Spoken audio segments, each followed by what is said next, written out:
रिंकू के जीवन की कहानी कुछ यूं है। स्कूल की पढ़ाई के दौरान रिंकू अपने परिवार के साथ एक छोटे से शहर में रहता था। पढ़ाई लिखाई में इसका मन नहीं लगता था। अपनी कक्षा में ये हमेशा ही फिसड्डी रहता था। मुश्किल से किसी तरह पास होकर अगली कक्षा में पहुंचता था। स्कूल के बच्चे से लेकर मोहल्ले तक लोग रिंकू का मजाक उड़ाने में कोई कसर नहीं छोड़ते थे। रिंकू की पढ़ाई में कमजोरी से उनके माता पिता भी दुखी रहते थे।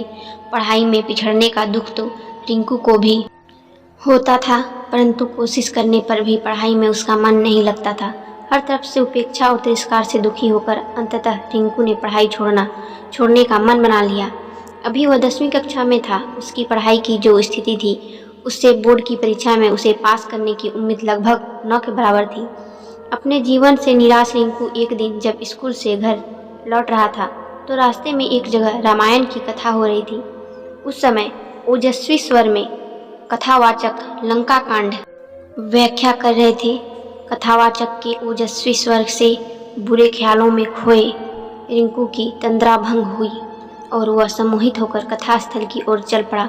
कथास्थल पर पहुंचकर वह जगह बनाते हुए आगे की पंक्ति में जा बैठा। रिंकू को देखकर कथावाचक मुस्कुराया और अपनी कथा को जारी रखा। रिंकू एकाग्रता से कथा के एक एक शब्द को सुन रहा था। इस समय कथावाचक कह रहे थे, समस्या बड़ी गंभीर थी। सागर तट पर भगवान राम की सेना के सभी योद्धा लक्ष्मण, हनुमान, सुग्रीव, अंगद आदि गंभीर सोच में डूबे थे। जटायु से यह तो पता लगा गया था कि रावण सीता को लेकर दक्षिण दिशा में उफनते समुद्र के पार स्थित अपने राज्य लंका में गया है, परंतु इस विशाल समुद्र को लांघ कर लंका जाएगा कौन? समस्या विकट थी। तभी वहां की शांति सुग्रीव के आवाज से भंग हुई। सुग्रीव ने प्रभु राम से कहा कि हमारे बीच एक ऐसी दिव्य शक्ति है जो समुद्र लांघ कर लंका जा सकती है। तब भगवान राम की जिज्ञासा को शांत करने के लिए सुग्रीव ने महाबली हनुमान की और देखा। सुग्रीव के संकेत से हनुमान जी सब पका गए। हनुमान जी की असमंजसता को भांपते हुए सुग्रीव ने कहा, हे पवन पुत्र, संभवतः आपको अपनी शक्ति का ज्ञान नहीं है। बचपन में आपने सूर्य को एक फल समझते हुए एक छलांग में उसे सैकड़ों कोस दूर जाकर निगल लिया था, तो फिर लंका की दूरी ही क्या है? जरूरत है तो सिर्फ आपको अपने विश्वास को जगाने की। आप जब अपने विश्वास को जगा लेंगे और मन में ठान लेंगे कि शक्ति आप में स्वतः आ जाएगी। सुग्रीव की बात सुनकर एक तरफ जहां हनुमान जी को आश्चर्य हुआ, वहीं उनका विश्वास भी जागा और वे समुद्र लांघने को तैयार हो गए। अगले ही दिन उन्होंने पूर्ण विश्वास के साथ समुद्र लांघते हुए लंका की ओर प्रस्थान किया। रास्ते में मुश्किलें तो बहुत आई, फिर भी वे सभी मुश्किलों को परास्त करते हुए लंका में माँ सीता को ढूंढने में सफल हुए।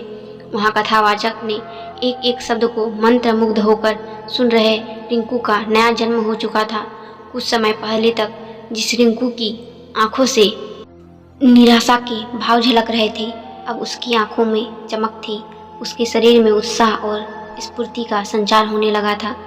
कथा खत्म होने के साथ ही वह तेजी से घर की ओर चल पड़ा। उसे सफलता का मंत्र मिल चुका था। वह मन ही मन सोच रहा था कि जब हनुमान जी ने अपने विश्वास से शक्ति अर्जित कर समुद्र को लांघ लिया था तो पढ़ाई कौन सी बड़ी बाधा है। उसी दिन से रिंकू ने प्रण लिया कि वह ध्यान लगाकर खूब पढ़ेगा और सफलता अवश्य प्राप्त करेगा। उसकी मेहनत रंग लाई। अपनी कक्षा में सबसे फिसड्डी रहने वाला छात्र रिंकू 10वीं की बोर्ड परीक्षा में सबसे अव्वल आया। इसके बाद रिंकू ने पीछे मुड़कर नहीं देखा और जिंदगी में हमेशा अव्वल ही आता रहा।